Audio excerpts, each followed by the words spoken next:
मुबारक हो इंसाफ करने वालों, तुमने 33 मुसलमानों को मारने के लिए सजा हुई तो उनसे कहा कि तुम मंदिर जाकर सेवा करना। मुबारक हो। मेरा जुर्म यही है कि मैं मुसलमान हूं, यही मेरा जुर्म है। और सुन लो कांग्रेस पार्टी, अगर तुम यह समझते हो कि असदुद्दीन ओवैसी के आने से फिरका परस्ती बढ़ती है तो बाहर में जाए तुम्हारी फिरका परस्ती। मैं अपनी जूती पे रखता हूं तुम्हारी बातों को। एक राम भक्त चला गया, गोली मारता है और फौरन मीडिया में आ जाता है, नहीं वो तो बच्चा है। तो फिर बिदर के जो बच्चों ने कहा था कहां गई तुम्हारी मोहब्बत? दिमाग बोलेगा शाह से लड़ेगा, दिमाग बोलेगा मर जाएगा, दिल बोलेगा अरे हट बाजू, अब मौत के लिए मैं तैयार हूं, मैं जिंदा रहना चाहता हूं। जब बाप की जमीन है तो बाप की जायदाद में ना बेटी को महरूम किया जा सकता, ना बेटे को महरूम किया जा सकता। ये मेरे बाप का मुल्क है। हाँ, एक चीज हमारे पास है, दबा के गुलबर्गे की थारी खाओ।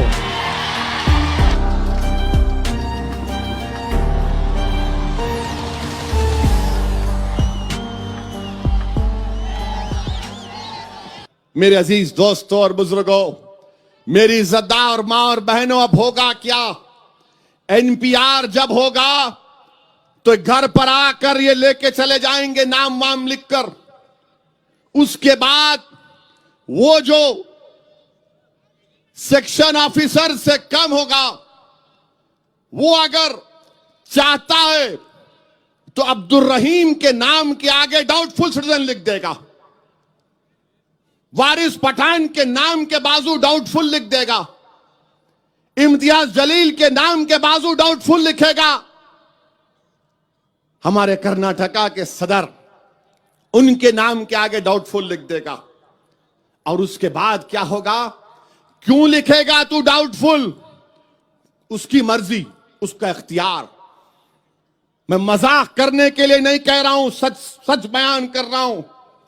उसकी मर्जी है, लिख देगा और कहेगा अब्दुल रहीम तू डाउटफुल सिटीजन है, बताओ, अब अपनी शहरियत साबित करो।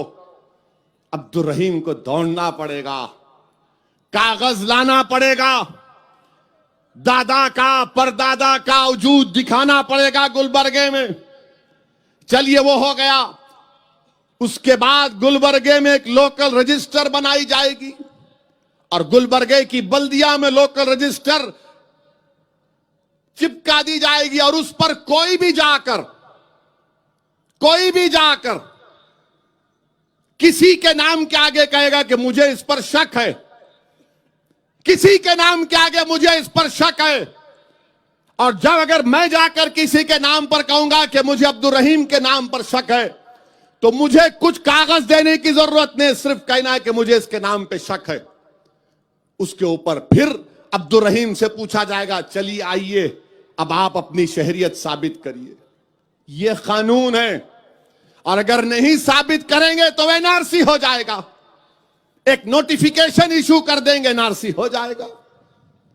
और सुनो आप, ये जो कुछ एक एक लफ्ज कह रहा हूं, इनकी कानून की किताब में लिखा हुआ है, वो देखकर बयान कर रहा हूं। मैं कोई कहानी नहीं बना रहा हूं। इसीलिए कह रहा हूं कि कोई अगर संघ परिवार के लोग, बीजेपी के लोग अगर मुझे जो कुछ यहां पर कह रहा हूं अगर गलत है तो मुझे गलत साबित करके दिखाओ कल, कि अच्छे से अच्छा अगर काम भी होगा। 8 करोड़ लोगों के नाम नहीं आएंगे, ये एक्सपर्ट्स लिख रहे हैं, माहिरीन लिख रहे हैं, बेहतरीन से बेहतरीन काम होगा। 8 करोड़ लोगों के नाम नहीं आएंगे। जब ये पढ़ा तो मेरे आंख में आंसू आ गए कि अगर जिसको मैं जानता हूं, जो मेरे रिश्तेदार हैं, जो मेरे हैदराबाद की वोटर हैं, जिनसे मुझे मोहब्बत है, जो आप यहां पर आए, अगर खुदा की कसम इसमें से एक मुसलमान का भी नाम नहीं आएगा तो मैं क्या करूं बताओ? अगर मेरी एक बहन का नाम नहीं आएगा तो मैं क्या करूं बताओ? यहां पर तो माहिरीन लिख रहे हैं कि 8 करोड़ बेहतरीन से बेहतरीन काम होगा। तो इसीलिए ये इनकी साजिश है। और जब कोई जाकर डाउटफुल सिटीजन लिखेगा, कोई ऑफिसर लिख देगा, लिखेगा जरूर इसलिए कि मुसलमानों से नफरत इस मुल्क में भर दी गई है। क्या मिसालें दूं तुम्हारे सामने, कौन कौन सी मिसालें दूं? क्या तुमने नहीं देखा कि पुडुचेरी में एक हमारी बच्ची बेटी गोल्ड मेडल जीती? गोल्ड मेडल लेने जाना था प्रेसिडेंट ऑफ इंडिया, सदर जमहूरिया से, तो यूनिवर्सिटी के लोगों ने कहा कि बेटी तुमको हम जाने नहीं दे सकते। उसने पूछा क्यों? मैंने मेहनत करके गोल्ड मेडल जीता। तो यूनिवर्सिटी के लोगों ने कहा कि नहीं, तुम्हारे सर पर हिजाब है, कहीं तुम जाकर प्रेसिडेंट के सामने CAA के खिलाफ एहतजाज ना कर दो। गोल्ड मेडल बच्ची जीती, हमारी बेटी जीती। आप बताइए, और ये लोग कहते हैं कि डरने की जरूरत नहीं है, परेशान होने की जरूरत नहीं है। यकीनन परेशान होने की जरूरत है। और मैं अपनी मां बहनों की मौजूदगी में कह रहा हूं, मैं आपका भाई हूं, आपका बेटा हूं। याद रखो, ये हमारे वजूद की लड़ाई है, ये हमारी बका की लड़ाई है। अगर इस लड़ाई में अगर हम पीछे हट जाएंगे तो तारीख कभी तुमको और मुझे माफ नहीं करेगी। जब पैदा हुए तो जमीन की ग़िज़ा सबको बनना है, मगर जब तक जिंदा रहेंगे डर डर डर कर, मर मर मर कर, किसी से खौफ खाकर, अपनी शनाख्त को खोकर नहीं जिंदा रहेंगे। जिंदा रहेंगे तो भारत के शहरी बनकर रहेंगे, अव्वल दर्जे के शहरी बनकर रहेंगे। ना मोदी से डरेंगे, ना शाह से डरेंगे, ना RSS से डरेंगे, किसी से नहीं डरेंगे। डरेंगे तो सिर्फ अल्लाह से डरेंगे, किसी से डरने की जरूरत नहीं। उन हमारे बच्चों की कुर्बानियों का जिक्र नहीं करूंगा तो ये सरासर नाइंसाफी होगी कि हमारे मुसलमान बच्चों ने, 25 नौजवानों ने इस एहतजाज में अपनी जान को कुर्बान कर दिया। 20 दिसंबर को एहतजाज हुआ यूपी में। उत्तर प्रदेश के चीफ मिनिस्टर ने कहा कि इसका बदला लेंगे। रियासत के चीफ मिनिस्टर हैं और बदले की बात, इंसाफ की बात नहीं करते। तुमने संविधान पर ओथ लिया और उत्तर प्रदेश की पुलिस ने 24 मुसलमानों को गोली मारकर उनको शहीद कर दिया, हलाक कर दिया। एक बच्चा जो अपने 7 महीने के बच्चे का दूध लाने के लिए निकला, बाईं आंख में उसको गोली लगी, ढेर हो गया। बताओ ये कौन इसका इंसाफ करेगा? बिदर में ड्रामा होता है। ड्रामे में एक मासूम 5वीं क्लास की बच्ची, एक बेवा की बेटी, एक बेवा की बेटी, 5वीं जमात की बेटी हमारी, उसने कहा कुछ वजीर आजम के खिलाफ कोई बात कह दी, नहीं कहना चाहिए था। उसके ऊपर इंक्वायरी, उसकी मां को गिरफ्तार कर लिए, स्कूल के हेडमिस्ट्रेस को गिरफ्तार कर लिए और मुल्क से गद्दारी का इल्जाम लगाकर 2 हफ्ते जेल में उनको डाला गया। क्या सिर्फ ड्रामा किया गया था बच्चों ने? बच्चे अपने मां की, बाप की बात नहीं सुनते, शरीर होते बच्चे। मगर मैं आज इस डाइस से वो हमारी बेवा बहन की बेटी से कह रहा हूं, मेरी बेटी, अल्लाह तेरी जबान में और तासीर पैदा करे, तेरी जबान में अल्लाह और ताकत पैदा करे। तू बोलेगी, तू बढ़ेगी और इंशाअल्लाह ताला वक्त के फिरौन नमरूदों के खिलाफ हम अपनी बेटियों को सिखाएंगे कि बोलो, चाहे मोदी हो, फिरौन हो, नमरूद हो, यजीद हो, कोई हो, अबू जहल हो, हम बोलेंगे। तुम क्या करोगे? तुम जेल में डालोगे, डालो जेल में। तुम जुल्म करोगे, तुम जुल्म ही कर सकते। तुमने बता दिया कि एक बच्ची ने कहा तो उसको जेल, उसकी मां को जेल में डाल दिए।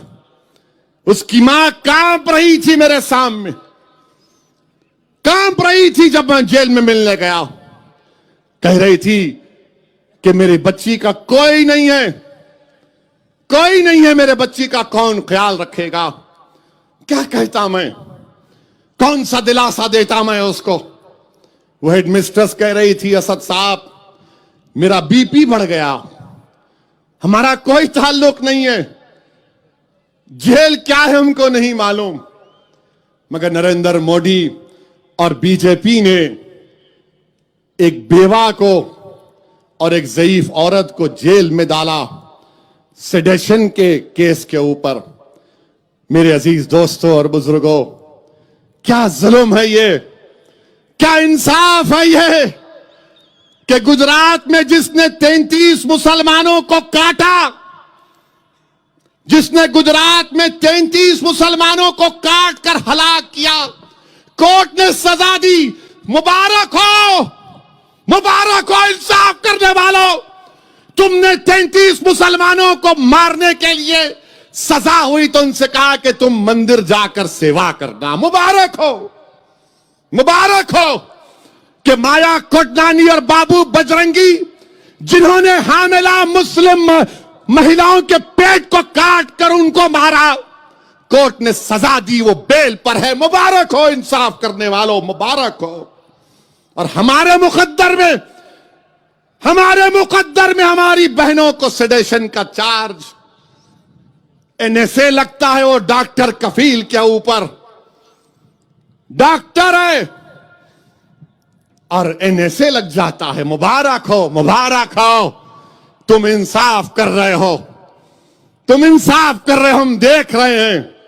मगर खुदा की कसम हम नहीं भूलेंगे इसको, तुम्हारा इंसाफ, तुम्हारा जुल्म हम नहीं भूलेंगे, हम इसको याद रखेंगे। एक डॉक्टर है तो उसके ऊपर एनएसए, और एक उत्तर प्रदेश का चीफ मिनिस्टर है जो कहता है गोली मारो, बिरयानी मत दो। और एक मिनिस्टर है मोदी की कैबिनेट का जिसका नाम अनुराग ठाकुर है, वो कहता है कि देश के गद्दारों को गोली मारो। उनके ऊपर कुछ नहीं, कोई केस नहीं, कोई केस नहीं।